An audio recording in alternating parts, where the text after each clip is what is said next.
আধারের মাধ্যমে পরিচয় যাচাইয়ে এবার রেজিস্ট্রেশন বাধ্যতামূলক। হোটেলে থাকবেন? কর্তৃপক্ষের প্রথম কথা, আপনার আধার কার্ডটা দিন। হয় ফটোকপি, না হলে কার্ড স্ক্যান করে নিজেরাই প্রিন্ট করে নেয় হোটেল কর্তৃপক্ষ। আর ঘর বুক করতে হলে এছাড়া কোনো গতি নেই। কিন্তু আপনার ওই আধার কার্ডের ফটোকপি কী কাজে ব্যবহার হবে তা কেউ জানে না। এ ব্যাপারে রাশ টানতে উদ্যোগী হয়েছে কেন্দ্র। সরকারি এক আধিকারিকের মতে এই ট্র্যাডিশন আধার সংক্রান্ত নিয়মের পরিপন্থী। কি পদক্ষেপ নেওয়া হবে? ইউনিক আইডেন্টিফিকেশন অথরিটি অফ ইন্ডিয়ার অর্থাৎ UIDAI CEO ভুবনেশ কুমার জানিয়েছেন, হোটেল ইভেন্ট অর্গানাইজারদের মতো বিভিন্ন সংস্থা অনেক সময়ই অফলাইনে যাচাইয়ের জন্য আধার কার্ডের তথ্য সংগ্রহ করে।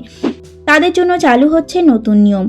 হোটেল বা ইভেন্ট অর্গানাইজাররা এবার থেকে QR কোড স্ক্যান করে বা নতুন অ্যাপের মাধ্যমে আধার যাচাই করতে পারবে। আর এর জন্য তাদেরকে বাধ্যতামূলকভাবে একটি রেজিস্ট্রেশন করতে হবে। ভুবনেশ কুমার বলেন, ইতিমধ্যে এই নতুন নিয়মের শিলমোহর পড়ে গিয়েছে। খুব শীঘ্রই বিজ্ঞপ্তি জারি করা হবে। এই পদক্ষেপের লক্ষ্য একটাই, হোটেল ইভেন্ট অর্গানাইজারদের মতো সংস্থাগুলি যাতে আর অফলাইনে যাচাইয়ের জন্য আধার কার্ডের তথ্য সংগ্রহ না করে। আবার অনেক সময় সার্ভারের সমস্যার জন্য মূল আধার তথ্যপঞ্জির সঙ্গে যোগাযোগ বিচ্ছিন্ন হয়ে যায়, ফলে কাজে দেরি হয়। এই নতুন ব্যবস্থায় আর সেই সমস্যা হবে না। উল্লেখ্য, নাগরিকদের ব্যক্তিগত তথ্যের অপব্যবহার রুখতে ইতিমধ্যে উদ্যোগী হয়েছে কেন্দ্রীয় সরকার। অফলাইনে আধার যাচাই বন্ধের পাশাপাশি আমূল বদলে যাচ্ছে আধার কার্ডের নকশাও। UIDAI সূত্রে খবর, নতুন কার্ডে নাগরিকদের নাম, ঠিকানার মতো ব্যক্তিগত তথ্য আর থাকবে না। থাকবে শুধু ওই ব্যক্তির ছবি এবং একটি QR কোড।